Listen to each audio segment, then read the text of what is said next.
Your Excellency Barack Obama, President of the United States of America. Mr. President, let me once again welcome you and the U.S. First Lady and your entire delegation to Tanzania.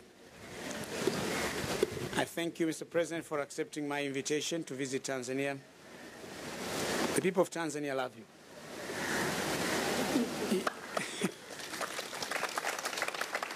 You have seen the outpouring of warmth. There has never been a visit by head of state to Tanzania that has attracted such big crowds like the one. The first one of its kind. Thank you for coming. Mr. President, Tanzania and the United States enjoy excellent relationship. We see eye to eye on many regional and global issues. We have been receiving invaluable support in our development endeavors. The lives of the people of Tanzania are different today, thanks in many ways to the support we've been getting from the United States of America. Support in healthcare, support in education. And healthcare has made many people, many lives to be saved. In education, many young men and women of Tanzania are getting education. Supporting food security, nutrition security is increasingly building Tanzania's capacity for self-sufficiency in food supply. And we're already getting there with regards to rice. Supporting infrastructure development in the road sector, in electricity, in the water sector, has made many Tanzanians get these services which otherwise they would not have been getting them. We applaud programs like the Millennium Challenge Compact, PEPFAR against HIV/AIDS and malaria, and your own brainchild, Feed the Future, Partnership for Growth, New Alliance for Food and Nutrition Security. These have proven to be very useful in supporting the development efforts. Mr. President, we had very fruitful discussions today. We discussed many issues of mutual interest and mutual concern. Again, I would say, President, thank you for coming. And your words of support during the official talks and readiness to continue to support Tanzania in our development endeavors goes a long way to us assuring us in you and in the United States we have a true friend indeed. Mr. President, welcome. Thank you so much. Thank you. Well, thank you so much, President Kikwete, for your very kind words and for the incredible welcome that I've received here in Dar es Salaam. This is my first visit to Tanzania, but I feel a special connection to this country. Obviously, my family's on my father's side is from East Africa. They spent some time actually in Tanzania, and so the love Michelle and I and the girls have felt on our arrival, I want to ensure you that love is reciprocated and given back in return. So, habari zenu. Now, President Kikwete was the first African leader I welcomed to the White House after I took office. I was pleased to welcome him to Washington last year for the launch of our new alliance on food security. And as the President indicated, we had excellent discussions today.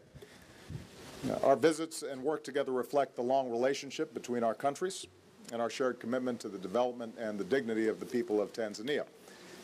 My visit comes on the 50th anniversary of a key moment in our relationship, when President Kennedy welcomed to the White House the father of your nation, President Julius Nyerere. Tanzania was one of the first countries to welcome the Peace Corps.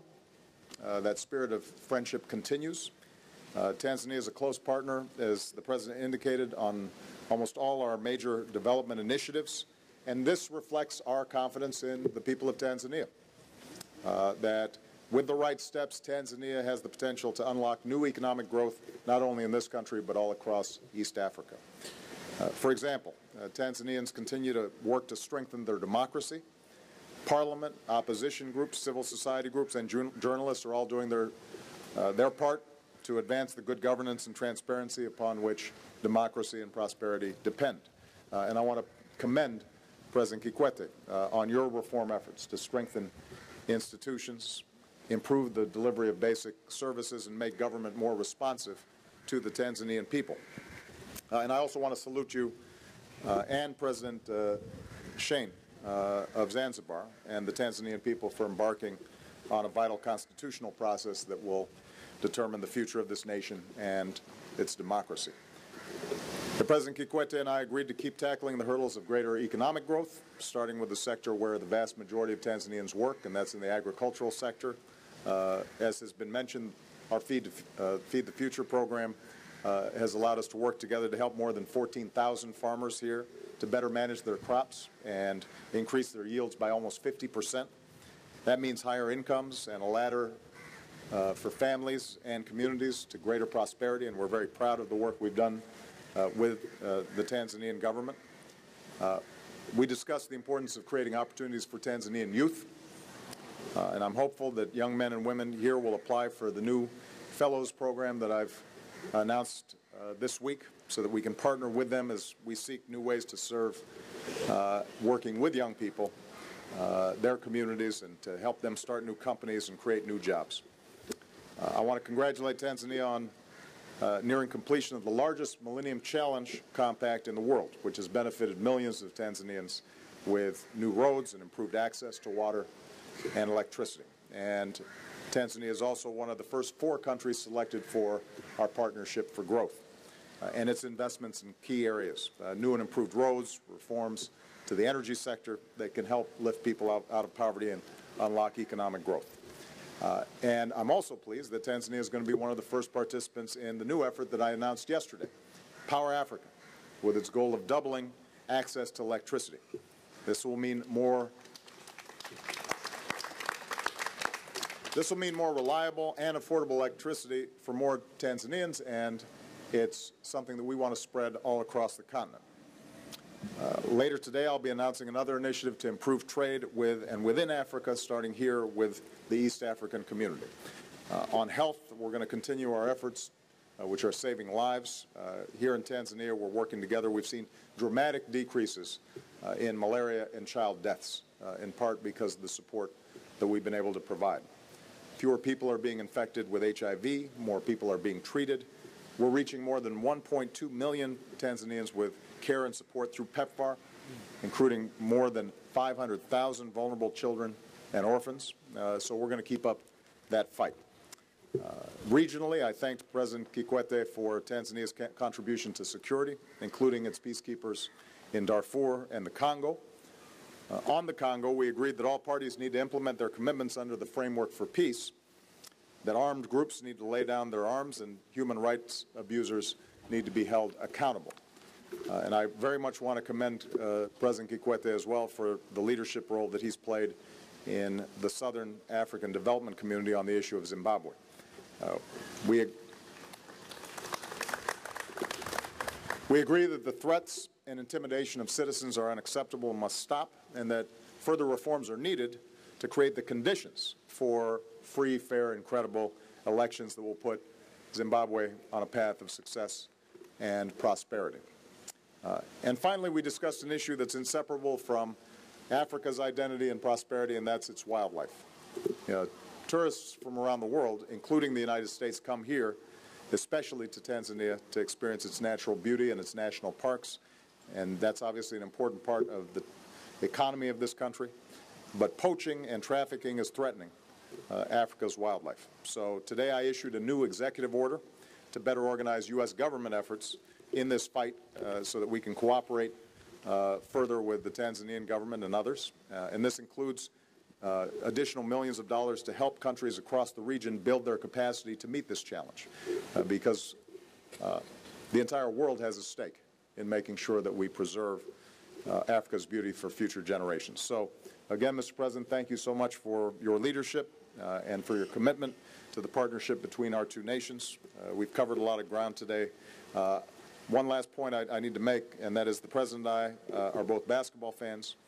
We did not discuss Hashim Thabit, who plays in the NBA, but maybe next time we'll have a chance to talk about that. So, asante. Asante-san. Excellencies, thank you very much for your excellent remarks. And now, with your permission, I'll open the floor to the media. As mentioned earlier, whoever wants to ask his question needs to identify himself or herself, tell us your name, your affiliation, and ask your question. The floor is open. Peter. Your Excellency,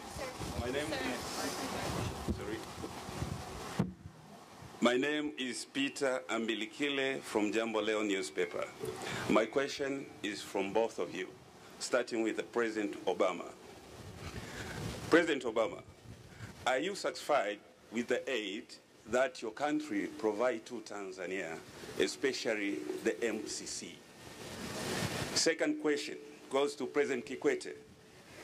Do you believe that USA is doing enough to support our country, Tanzania? That's all. Thanks. Well, not only do I think that what we're doing is important, but we have proof that U.S. assistance is making a difference.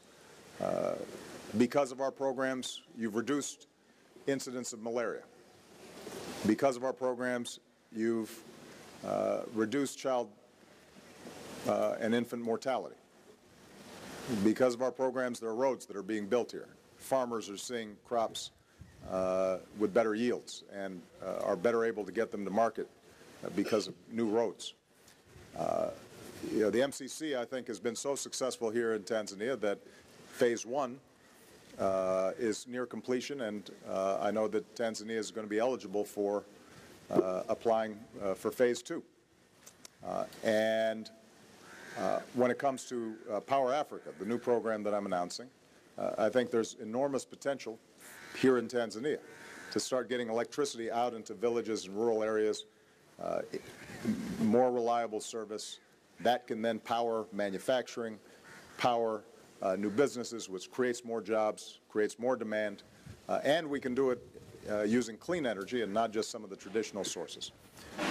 Now, what I would say is, and I've said this throughout Africa, we are looking at a new model that's based not just on aid and assistance, but on trade and partnership.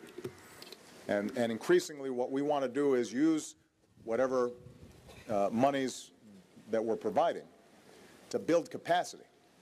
So we don't want to just provide the medicine, we want to help build the health infrastructures that allow Tanzanians to improve their overall health systems. We don't want to just provide food, we want to increase food self-sufficiency. When it comes to power, we're not just building power plants ourselves, we're working with the various governments that are involved to think about what are the laws and regulations that are required to sustain it, and how do we leverage the private sector to put more money in. We're coming up with $7–8 billion of U.S. government money on our Power Africa program, but we're also already obtaining about $9 billion worth of commitments from the private sector. So, ultimately, the goal here is for Africa to build Africa for Africans. And our job is to be a partner in that process. And Tanzania has been one of our best partners.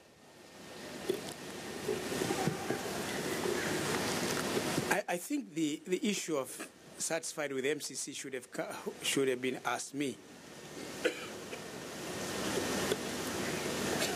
MCC has been a great assistance from the United States government to the people of Tanzania. there are three sectors here. There is the road sector. And the good thing about the MCC is that we decide on the areas or the sectors that we need assistance. But even we decide on where. For example, in the case of roads, there are roads that we talked to many donors who are not ready to support us. But when we said there is going to be support on roads, I said, let's try these roads. Let's see what the Americans are going to say. The Americans said, fine, if you think you need these roads, fine, we'll give you the money. Those Tanzanians, fellow Tanzanians know Namtumbo, Songea, Mbinga, Tunduma, Sumbawanga, Tanga, Holhoro, the roads in Pemba. But we chose those roads because these roads are actually in our breadbasket areas. This is where we get the corn, Ruvuma, Rukwa, and Mbeya. We chose the U.S. to assist us to increase water supply to Dar es Salaam. It was our decision. The project is now being implemented. With electricity, we said one of our biggest problems is access to electricity for people in the rural areas. The U.S. said, fine. We have included 10 regions of Tanzania. Coverage of electricity has increased from 10% to 21%. It's a phenomenal increase. So I want to underscore the fact that I'm satisfied with the support from MCC. Is the U.S. doing enough? The U.S. has done a lot. But if I say they've done enough, then the president will not listen to my new request. But so far, so good. Deaths from malaria has declined by over 50%. Infant mortality rates have declined. HIV infections have declined. Through the PMTCT, prevention of mother-to-child transmission, more children born by HIV-infected mothers are born free of the disease. More people now, the U.S. have supported us with over 2 million books. And today, I asked the president, we want another 2.4 million. He says we talk to and I've seen from their faces they're in agreement with the president. So that when it comes to science and mathematics books, we'll have every Tanzanian child have a book of his or her own, instead of the ratios that are talking today, 5:1, now reduced to 3:1. So the list is endless. We have a lot of support. We are very appreciative. We are very, very thankful. It has really helped change the lives of our people. But if they can do more, please. The first question from the American Press Corps is from Jonathan Karl of ABC.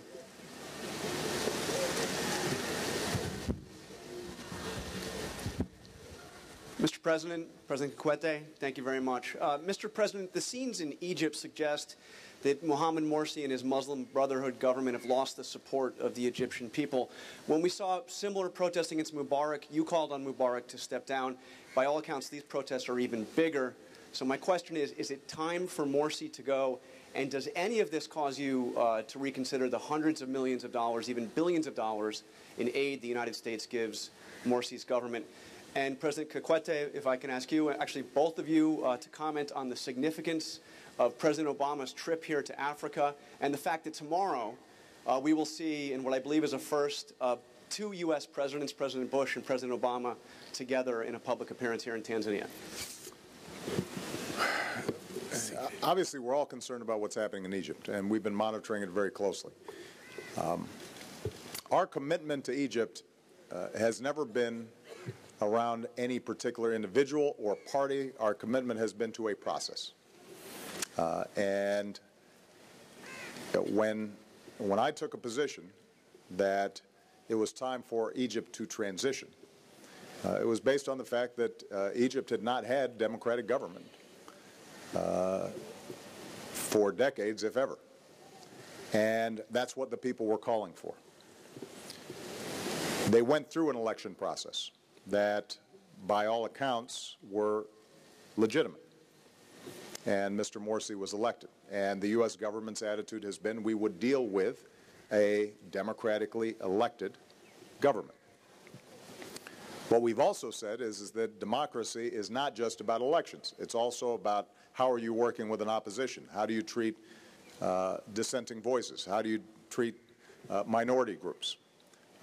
And what is clear right now is that although Mr. Morsi was elected democratically, there's more work to be done to create the conditions in which everybody feels that their voices are heard and that the government is responsive and truly representative. And so what we've encouraged the government to do is to reach out to the opposition and work through these issues in a political process. It's not the U.S.'s job to determine what that process is, but what we have said is go through processes that are legitimate and observe rule of law.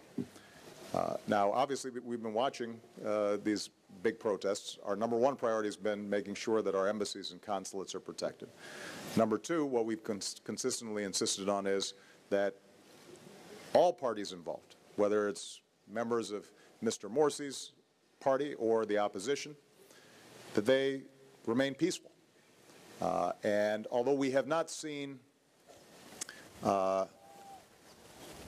kind of violence that many had feared so far, the potential remains there, and everybody has to show restraint. I should add, by the way, we have seen many reports of women being assaulted in these protests, and for those who are participating in these protests or marches, assaulting women does not qualify as peaceful protests.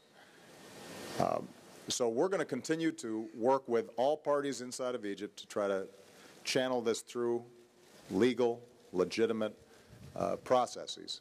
But I do think that if the situation is going to resolve itself for the benefit of Egypt over the long term, then all the parties there have to step back from maximalist positions. Democracies don't work when everybody says, it's the other person's fault, and I want 100% of what I want.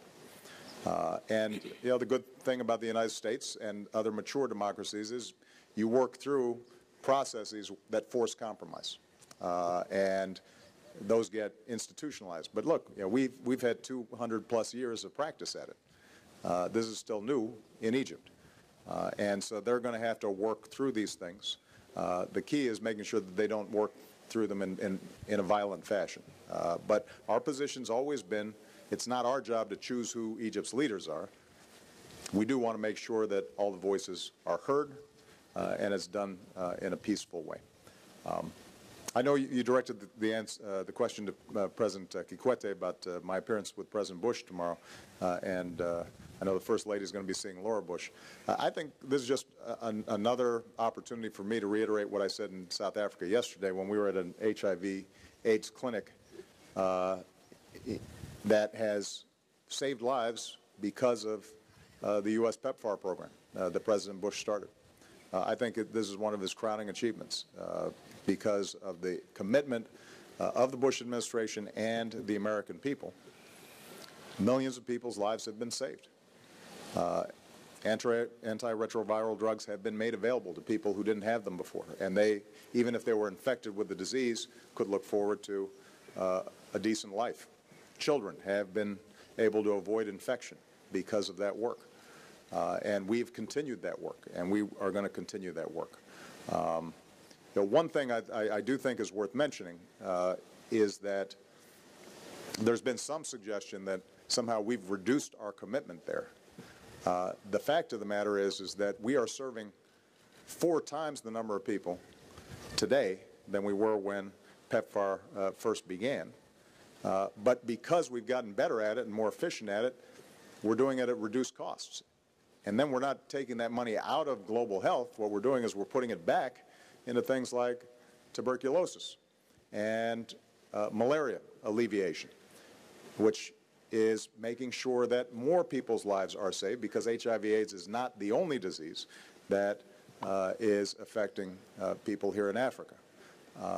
And you have public health crises in some of these other areas as well. But this indicates how timely the PEPFAR program was, and the bipartisan support that it has received has been extraordinary. And President Bush deserves enormous credit for that. And so I'm looking forward to being able, on African soil, to once again thank him on behalf of the American people for showing how American generosity and foresight could end up making a real difference in people's lives. Well, Jonathan, I have to say that your numbers on USAID to Egypt were a little bit imprecise. We have some regular assistance that we provide Egypt. We have some dollars that have been held up and have to be approved by Congress.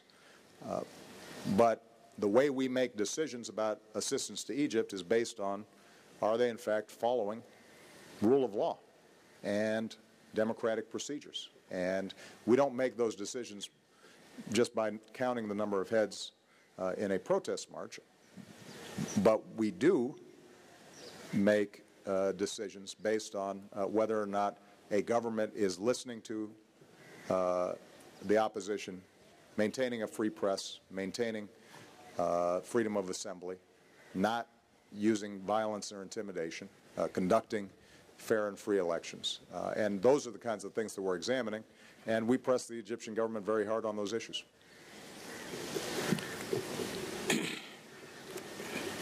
Is President Obama's visit significant? Very significant. Why am I saying so? Africa needs the United States. The United States needs Africa. And the only way you can build these relations is through exchange of visits. And visits at the highest level speaks volumes about doing that. So I would say visit President Obama to Africa consolidates existing relations, but also advances them to greater heights for the mutual benefits of our two countries and our two peoples. President Bush and Madam Laura Bush are visiting Tanzania. The George Bush Foundation has programs supporting African First Ladies in the work that they do in their respective countries, particularly supporting women groups and supporting girls with regards to education and empowerment. Well, we are excited. And at least we have the present and the former president in Tanzania at the same time. It's a blessing to this country. Mr. President, thank you. We'll take a second question now, and I'll call on Saleh Mwanamilongo to ask the question. My name is Saleh Mwanamilongo from National Radio and Television in Democratic Republic of Congo. My question to President Obama. Mr. President, there has been no peace in Congo for almost 20 years now. As a powerful nation in the world and a permanent member of the Security Council, with a lot of influence to major players of the Congo conflict, how is the U.S. going to assist DRC and Great Lakes to reach a permanent peace? Okay. Thank you. Well, the people of Congo need a chance. They need a fair chance to live their lives, raise their families, and they haven't had that opportunity because of constant conflict and war for way too many years. And of course, the tragedy is compounded by the fact that Congo is so rich in natural resources and potential. But because of this constant conflict and instability, the people of Congo haven't benefited from that. I want to congratulate again President Kikwete and others who have helped to shape a peace framework. Because one of the things that I've said throughout this trip is the United States doesn't seek to impose solutions on Africa. We want to work with Africans to find solutions to some of these ongoing security and regional problems. And so the fact that you now have a peace framework that the various parties have signed on to is critical. But it can't just be a piece of paper. There has to be follow-through. And so one of the things that I discussed with President Kikwete is how we can encourage all the parties concerned to follow through on commitments that they've made in order to bring about a lasting solution inside of Congo. That means, for example, that President Kabila inside of Congo, he has to do more and better when it comes to dealing with the DRC's capacity on security issues and delivery of services. And that's very important, because if there's a continuing vacuum there, then that vacuum sometimes gets filled by actors that don't have the best interests of Congo at heart. And we're prepared to work with the United Nations and regional organizations and others to help him build capacity. The countries surrounding the Congo, they've got to make commitments to stop funding armed groups that are encroaching on the territorial integrity and sovereignty of the Congo. And they've signed on to a piece of paper now. Now the question is, do they follow through? And so we're prepared to work with anybody to try to make this happen. Ultimately, though, the countries involved have to recognize it is in their self-interest to do so. We can't force a solution onto the region. The peoples of the region have to stand up and say that's enough. It's time to move forward in a different way. And by the way, that means holding those who've committed gross human rights abuses accountable for what they've done. But there's an opportunity for peace here. And the countries surrounding the Congo should recognize that if the Congo stabilizes, that will improve the prospects for their growth and their prosperity. Because right now, it's as if you have a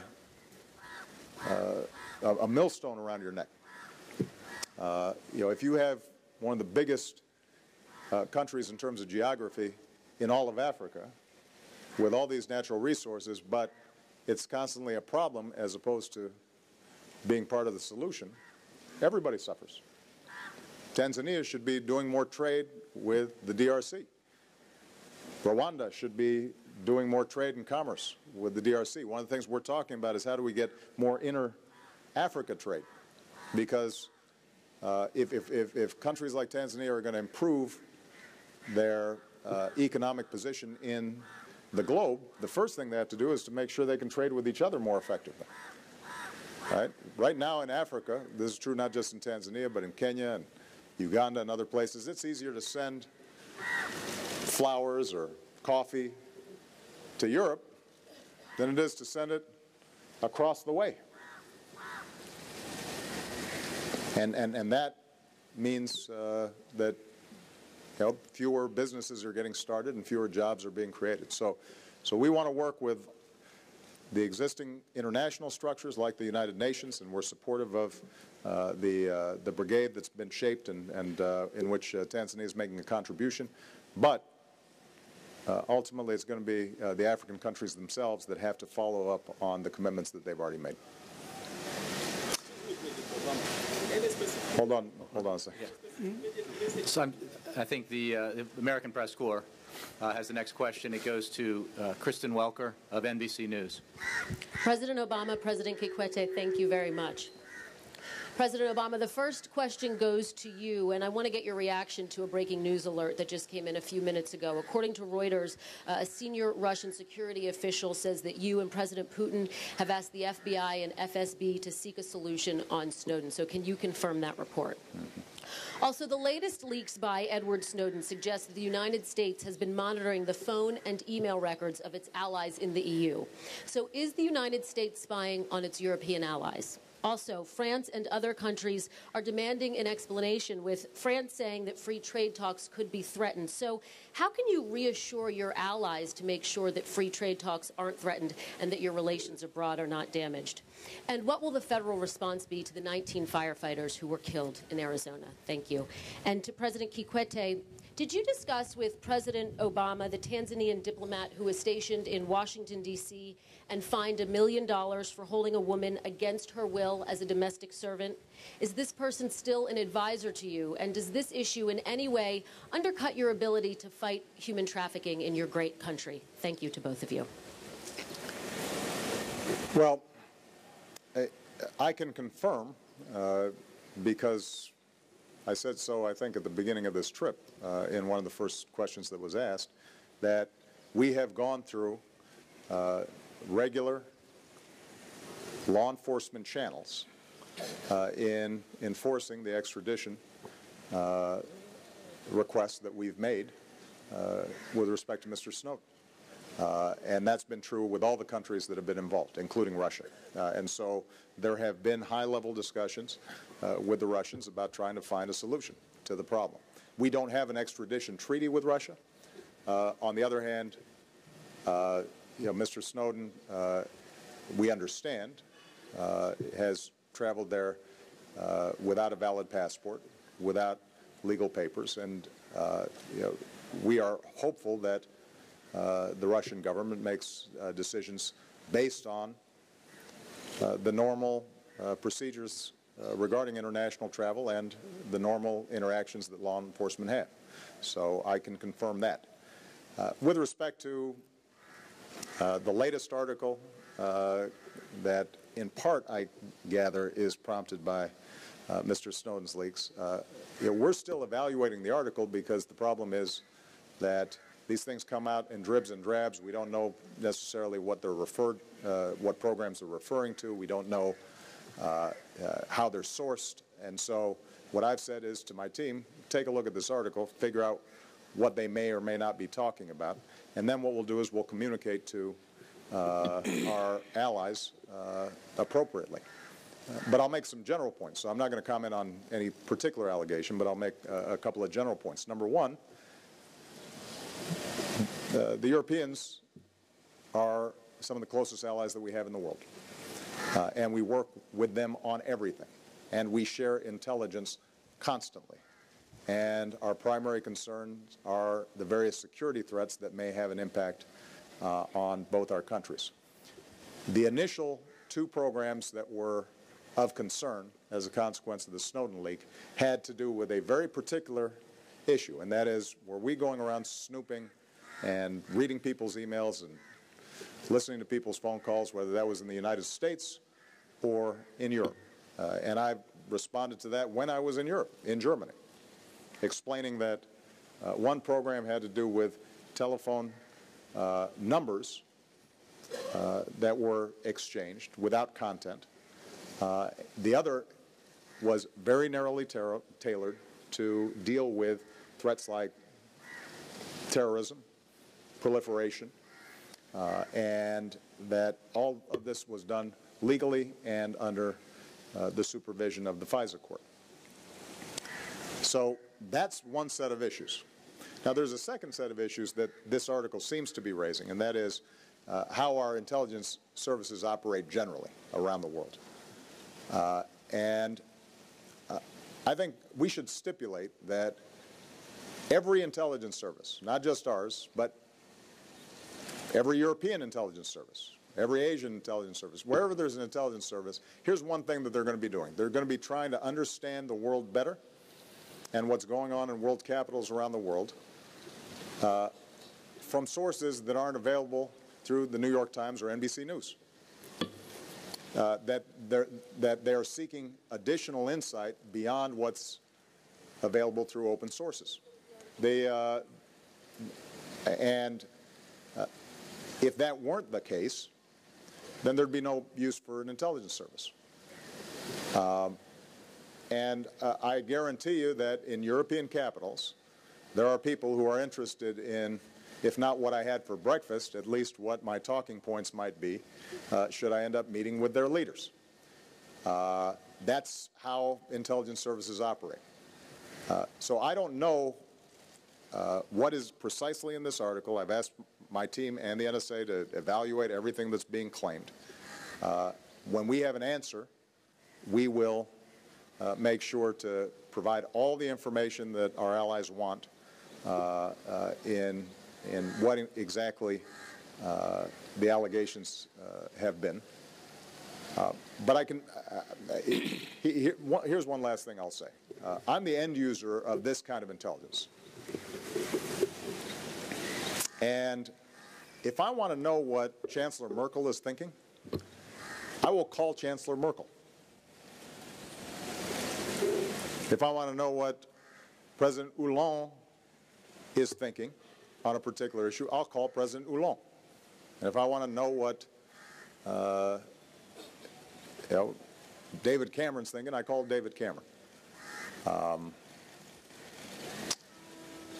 Ultimately, we work so closely together that there's almost no information that's not shared between our various countries. But I do think it's important for everybody analytically to separate this issue, which is how our intelligence service is gathering information about the world, versus the particular programs that were initially the cause of this controversy, which I was responding to when I was in Germany. All right? Oh, thank you. See, this is what happens when I've got too many questions. Obviously, the news is heartbreaking, and our thoughts and prayers go out to the families of the brave firefighters who are out there. This is one more reminder of the fact that our first responders, they put their lives on the line every single day. And every time we have a community in crisis, a disaster strikes, we've got people in need. Firefighters, law enforcement officers, they run towards the danger. And so, we are heartbroken about what happened. Obviously, we're prepared to provide any support we can in investigating exactly how this took place. I think we're going to have to ask ourselves a set of broader questions about how we're handling increasingly deadly and difficult firefights.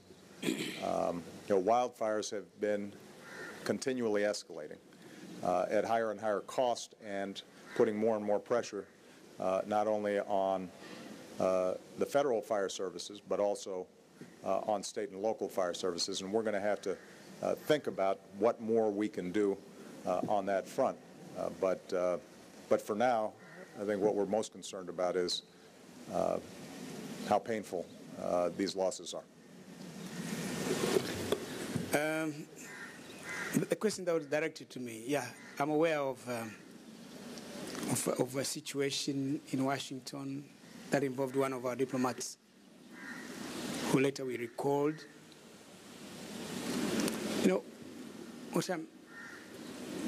This incident involves a young sister of the wife of this diplomat.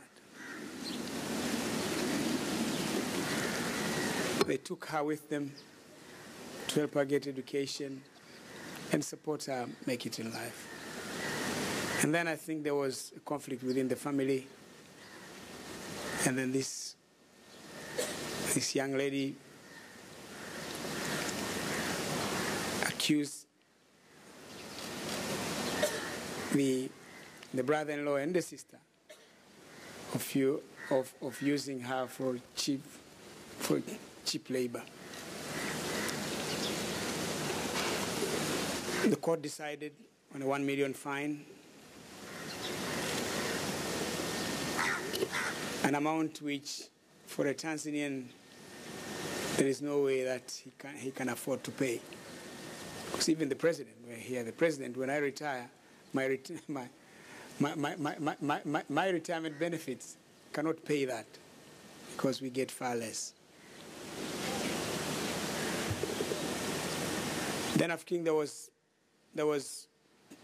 reconsideration for this gentleman to pay $175,000, which, as far as I know, has already been paid.